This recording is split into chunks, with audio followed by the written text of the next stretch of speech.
Assalamualaikum warahmatullahi wabarakatuh. Selamat pagi. Pada kesempatan kali ini, kami dari kelompok 3 yang beranggotakan Aulia Jara Karsmati, saya Fajar Maulana, Galuh Amalia Kuspuri, dan Hartarto Nugroho akan memaparkan hasil produk kami, yaitu kami membuat produk masker kain. Ini beberapa contoh masker kain yang kami jual, bervariasi. Ada yang seperti ini dan juga ada ini. Yang kita ketahui juga bahwa sekarang ini masker kain sangat penting di era pandemi COVID ini, sehingga kita mau tidak mau harus memiliki masker untuk ketahanan tubuh kita juga, untuk menghindari paparan COVID ini juga. Oke, masker kain merupakan alat pelindung mulut yang terbuat dari kain, berfungsi untuk melindungi individu dan dari debu, partikel-partikel kecil seperti virus yang masuk ke dalam sistem pernafasan. Masker ini dapat berupa kain dengan ukuran serta ketebalan tertentu sesuai dengan anjuran pemerintah. Masker kain dapat dibuat dengan berbagai bentuk tergantung dari bahan yang digunakan secara berulang. Masker kain ini memiliki banyak variasi yang tadi saya contohkan beberapa itu. Secara visual maupun fungsinya, bentuk variasi dapat diterapkan pada masker berupa banyak variasi warna, bentuk, dan tambahan tali pengait yang sesuai dengan kebutuhan individu. Berdasarkan peraturan yang dikeluarkan oleh Presiden Indonesia dan WHO, masyarakat boleh menggunakan masker yang terbuat dari 3 lapis yang sesuai dengan rekomendasi dari BPN Indonesia. Hal tersebut membuat permintaan masker kain menjadi semakin bertambah seiring bertambahnya jumlah kasus yang terjangkit virus COVID-19 juga sangat banyak. Penjualan masker kain ditujukan untuk seluruh masyarakat, terutama yang sering beraktivitas di luar ruangan. Cara pemakaian masker agar tetap aman dan efektif adalah sebagai berikut. Pertama, pilihlah masker yang sesuai dengan ukuran wajah dan dapat menutup mulut, hidung, dan dagu. Kedua, cuci tangan sebelum menggunakan masker. Lalu kenakan masker pada wajah dan selipkan talinya di belakang telinga atau ikat tali masker di belakang kepala dengan erat agar masker tidak longgar. Saat masker digunakan, hindari menyentuh masker. Jika ingin memperbaiki posisi masker yang berubah atau longgar, cucilah tangan terlebih dahulu sebelum menyentuh masker kain yang digunakan. Setelah digunakan, lepaskan masker dengan cara membuka tali pengikat masker di belakang kepala. Cuci masker dengan air panas dan deterjen. Dan terakhir, segera ganti masker kain apabila sudah robek atau rusak. Produk masker kain ini memiliki nilai kelayakan untuk dijual karena kebermanfaatnya bagi masyarakat di era pandemi saat ini, dengan kualitas yang sesuai standar protokol kesehatan, harga terjangkau, desain unik, dan mudah didapat di mana saja termasuk di media sosial. Oke, selanjutnya untuk harga bisa dipaparkan oleh Mas Hartarto Nugroho. Baik, terima kasih atas waktu yang sudah diberikan. Kali ini saya akan memaparkan tentang harga dari produk masker kain kami. Di sini kami menggunakan pendekatan break-even point yang dilakukan untuk mengetahui volume penjualan yang akan menghasilkan keuntungan atau kerugian dalam produksi usaha masker kain kami. Dan paparannya sebagai berikut. Untuk harga kain masker sendiri sejumlah 60.000 per meter. Dan untuk unsur-unsur pendukung harga lainnya ada biaya tetap seharga 150.000, dan kemudian ada harga jual sebesar Rp15.000, dan kemudian ada harga variabel seharga Rp10.000. Berdasarkan data tersebut, maka dapat dihitung break-even point unit sebagai berikut. Dengan rumusnya BEP per unit sama dengan biaya tetap per harga jual min harga variabel, sehingga ditemukan rumusnya sebagai berikut: 150.000 per 10.000 min 5.000, sehingga 150.000 dibagi 5.000 akan bertemu sejumlah 30 per unit atau 30 unit.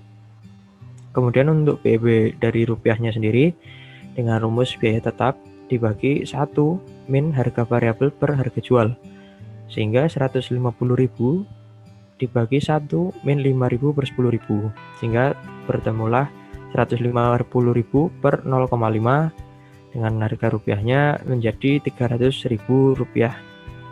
Jadi dari perhitungan di atas, untuk mendapatkan kondisi BEP atau break even point, usaha masker kain kami harus memproduksi sebanyak 30 unit masker dan menghasilkan penjualan sebesar 300.000 rupiah. Terima kasih, saya kembalikan lagi ke Mas Fajar. Terima kasih untuk tempat bisa dipaparkan oleh Aulia Jara.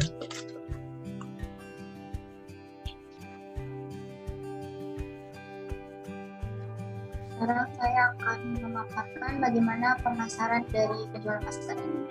Dalam pemilihan lokasi, penjualan masker dapat ditempatkan pada lokasi strategis dengan target konsumen masyarakat umum seperti pada pusat perbelanjaan, lingkup kampus, dan juga sekitaran apotek. Selain itu, di masa yang serba digital seperti ini, penjualan dapat dilakukan secara online dengan membawa keuntungan yang lebih besar, yaitu dengan melalui platform sosial media seperti Instagram, WhatsApp, Twitter, maupun melalui online shop. Dengan begitu, para konsumen akan lebih mudah berbelanja dan juga bisa langsung berkomunikasi dengan penjual menanyakan seputar produk. Selanjutnya, untuk strategi promosi dapat dilakukan dalam penjualan masker dengan personal selling, advertising, dan bonus packs. Untuk personal selling, yaitu promosi dapat dilakukan oleh penjual kepada pembeli dengan tujuan untuk menjual produk. Dengan kondisi yang sekarang ini COVID-19 dan ada gerakan di rumah saja, untuk itu dilakukan penjualan melalui online shop dengan pembayaran melalui e-commerce yaitu Shopee, Tokopedia, dan juga Google Ads. Sedangkan kami juga menawarkan penjualan masker ini dengan adanya bonus packs, yaitu strategi promosi dengan cara memberikan bonus dengan harga yang sama, yaitu misalnya ketentuan pembelian 10 kemudian mendapatkan gratis 3 masker. Dengan strategi seperti ini diharapkan memperoleh pesanan dalam jumlah yang besar dan menarik perhatian para konsumen. Saya kembalikan lagi kepada Mas Fajar. Oke, baik, terima kasih. Telah dipaparkan oleh Aulia Jara juga, kita memiliki tempat promotion flash di media sosial seperti IG dan e-commerce juga. Kita juga memiliki diskon-diskon terhadap produk kami sehingga bisa terjangkau di masyarakat sekitar. Oke, untuk selanjutnya SWAT itu akan dipaparkan oleh Mbak Galuh. Silakan Mbak Galuh. Baik, saya akan memaparkan mengenai analisis SWOT dari produk masker kain ini. Yang pertama ada strength atau kelebihan dari produk ini, yaitu produk ini sangat dibutuhkan oleh masyarakat di tengah pandemi. Pemasarannya selain didistribusikan di toko-toko dan pusat perbelanjaan, tetapi juga dijual di media sosial atau secara online. Ketahanan produknya dalam jangka panjang dan tidak memiliki tanggal kadaluarsa. Di samping sebagai kebutuhan masa kini, masker kain pun memiliki desain yang unik, sehingga dapat digunakan untuk menunjang penampilan pemakainya. Kemudian dalam packaging, masker dapat menggunakan zipper pouch untuk tetap menjaga kualitas serta kebersihan dari masker. Selain itu, dengan adanya penggunaan pouch, dapat meminimalisir adanya sampah plastik sebagai bentuk ramah dari zero waste. Yang kedua ada weakness atau kekurangan. Produk masker kain ini sudah banyak dijual di mana-mana, baik online maupun offline, dengan variasi yang beragam pula, sehingga memiliki banyak saingan dalam pengembangan usahanya, dan memiliki peluang yang kecil untuk menjadikan unggul suatu produk yang dipasarkan. Yang ketiga ada opportunity atau kesempatan. Kesempatan dalam usaha masker kain ini dapat menambahkan variasi dan meningkatkan kualitasnya dari segi bahan maupun desain yang beragam untuk menarik perhatian konsumen dan juga kebutuhan masyarakat di situasi pandemi. Dan yang terakhir ada threat atau ancaman. Kurangnya variasi dan kualitas masker serta harga yang kurang terjangkau dapat menjadi ancaman bagi usaha produk ini. Selain itu, banyaknya saingan juga dapat menyebabkan usaha-usaha kecil yang baru berkembang terabaikan. Terima kasih, saya kembalikan kepada Mas Fajar.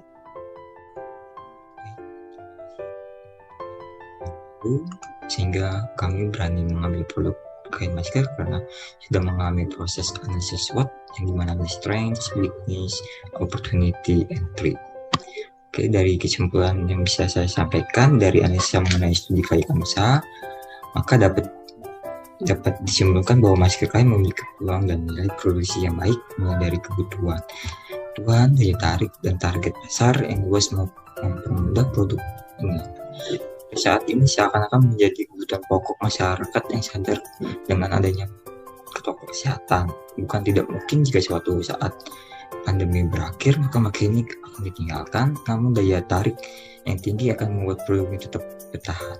Daya tarik yang tinggi juga disebabkan oleh kualitas dan variasi produk masker kain yang beragam, sehingga tidak hanya sekedar beruntung, namun juga adanya pengembangan lebih lanjut, yaitu dari segi bahan, bentuk, jenis, warna, dan tambahan hiasan yang akan menarik perhatian masyarakat atau calon pembeli tersebut.